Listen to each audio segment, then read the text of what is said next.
जय श्री महाकाल। आदेश।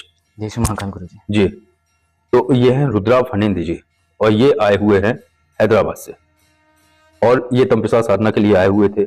इस बार जो दीपावली में जो अमावस्या पड़ी है, जो दीपावली होती है उसमें अमावस्या में होती है, तो उसी में ये तंपिसा साधना के लिए आए हुए थे और इन्होंने वो साधना पूर्ण रूप से और निर्विघ्न रूप से संपन्न कर ली।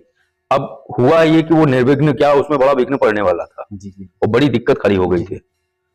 क्या होता है कि साधक को समझा दो कि ऐसे ऐसे करना है, और फिर एक बात और है कि ये खुले में जो जगह है तो यहाँ कीड़े वगैरह बहुत आते हैं, तो ये जो है जाप करते हुए कीड़ों को हटा रहे थे। मैंने इनको कुछ बोला कि ये प्रक्रिया करनी है, ये वो भूल गए। जी जी। भूलने के बाद उसमें जो है वो क्रिया बिगड़ने वाली थी पूरी तरीके से, लेकिन फिर वो चीजें सद गई बाबा महादेव की कृपा से और सारे सिस्टम सही रहे। फिर इनकी वो साधना निर्विघ्न रूप से संपन्न भी हो गई, लेकिन उसमें कुछ चीजें थोड़ा बहुत ऊपर नीचे हुई थी, तो उसके असर भी दिखे हैं। तो रुद्रा जी, आपने जो ये साधना संपन्न की, इसमें आपके क्या अनुभव रहे और क्या अनुभूतियां रही? जब मैं पहला दीपक प्रज्वलित करके मैं साधना पे बैठा और जब मंत्र जाप शुरू किया तो पहले जबान में मंत्र उच्चारण के लिए जबान पस रहा था मुझे। बोले तो मुझे लगा कि अब ये मंत्र जाप नहीं होगा और जुबान से वो मंत्र उच्चारण नहीं होगा। तो आपके आशीर्वाद और बाबा महाकाल के आशीर्वाद से वो संपूर्ण हो गया माला की जाप। ठीक है। और जब आहुति करने का था, जब मैं भूल गया कि उसमें आपने पहले बताया कि चोटी के बाल उसमें ऐड करना है वो मिश्रण में, तो मुझे उतना, जब ऋषभ जोशी जी भी आके मुझे सीजर दिए थे तो मैं वो सोचा कि इन्हों सीजर क्यों दे रहे हैं, एक कपूर तो पहले कटा हुआ है। बिल्कुल। तो मैं उतना भ्रमित हो गया कि ये जरूरी नहीं है, तो रहने दो इसे। और ये मैं आहुति सिर्फ घी से करना शुरू किया जी। तो आपने बताया कि ये आपने क्या कर दिया, गलत करा, तो थोड़े बहुत आपने डांटा है। तो मुझे एहसास हुआ कि हाँ जी मैं ये गलत कर दिया। फिर आपने मुझे सही मार्ग बताया कि ये छोटी यहाँ पर होती है और ये बाल लियो और इसमें डालो और मिश्रण करो, फिर से एक बार आहुति दियो। सो आपके गाइडलाइन से जो आप बताया है वैसा ही मैं वो प्रक्रिया किया। ठीक है। फिर इसके बाद जब परिक्रमा शुरू हुए जी, तो जब आपने हवन आहुति कर ली, फिर आपने परिक्रमा की जी जी, फिर इसके बाद क्या रहा आपका? परिक्रमा करते समय, हाँ, करते समय फिर खड़े होने वाली स्थितियों में, परिक्रमा करते समय मुझे ये लगा कि मैं वो हवन कुंड में गिर जाऊंगा जी। इसके बाद ये एक पैर में जो अपन तैरते हैं जी, वहां पर भी वो मंत्र उच्चारण में थोड़ा गड़बड़ हो गया, एक बीजाक्षर में गड़बड़ हो गया। फिर आपने ये नहीं ये बोल के मुझे समझाया, फिर से मैं उच्चारण सही किया जी। और मुझे आपने बोला कि आपका 11 बार ये हो गया है तो और एक बार एक्स्ट्रा कर लो। जब मुझे लगा कि ये अब गिर जाऊंगा मैं, जो पाँव पकड़ के मुझे ऐसे खींच रहा है पीछे, वैसा अनुभूति हुआ अब तो गिर जाऊंगा, एक ही लास्ट टाइम है ये। सो एक बार वो बोल दिया, आप बोले कि हाँ संपन्न हो गया।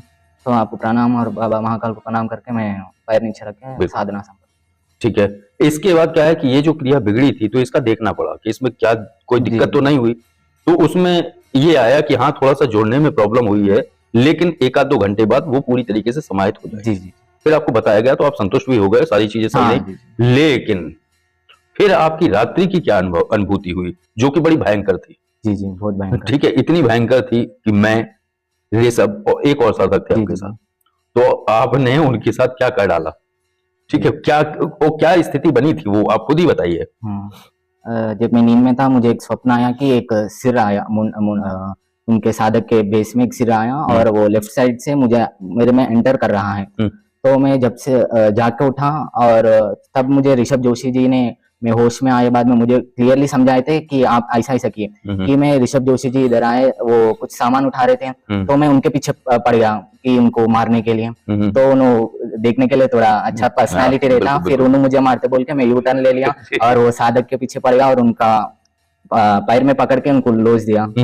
और फिर मैं भूल गया कि मैं क्या करा और मैं भागते भागते आपके पास आ गया कि मुझे क्या हुआ, अब गुरुजी के पास जाना है। मैं तुरंत से भाग के आ गया तो आप ठहरे हुए, बोलो क्या हुआ। तो मुझे ये पता भी नहीं मैं ये पूरा कांड किया तुमने। ठीक है, ऋषभ जोशी जी मुझे ये पूरा समझाए थे, तुम ये पूरा कर चुके हो। तो मैं आपके पास आया तो आप बोले कि ये डरने वाली बात नहीं है, वो प्रक्रिया चल रही है, वो समाहित हो रही है। इसके बाद फिर आप सो गए? हाँ जी जी। फिर फंस गए पेच में, हाँ है ना, तो फिर दिखाया ऐसा ही, घबरा गए।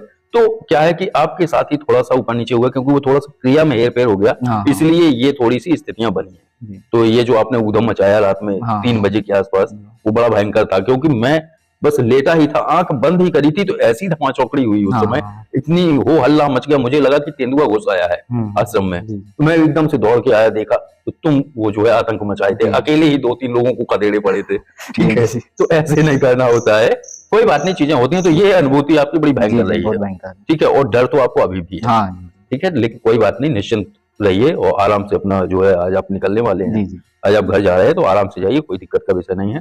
तो ये रही इनकी, रुद्रा जी की जो अनुभूतियां थी साधना के दौरान। क्या हुआ कि कई बार थोड़ी सी भूल चूक हो जाने पर शक्ति जैसी क्रिया के बाद तुरंत समाहित होती है, वो नहीं होती है, फिर 1-2 घंटे का वक्त भी लेती है। तो इस तरीके से जो साधना में थोड़ी सी समस्या आई थी, इस वजह से इनको थोड़ा सा ये इस तरीके के अनुभव और अनुभूतियां हुई हैं, रात में जो है अजीब सी स्थिति बन गई थी इनकी। तो बस यही है चर्चा इनकी साधना के दौरान होने वाले अनुभव पर। तो बस आज की वीडियो को और इस वीडियो को विराम देते हैं। आदेश, जय श्री महाकाल।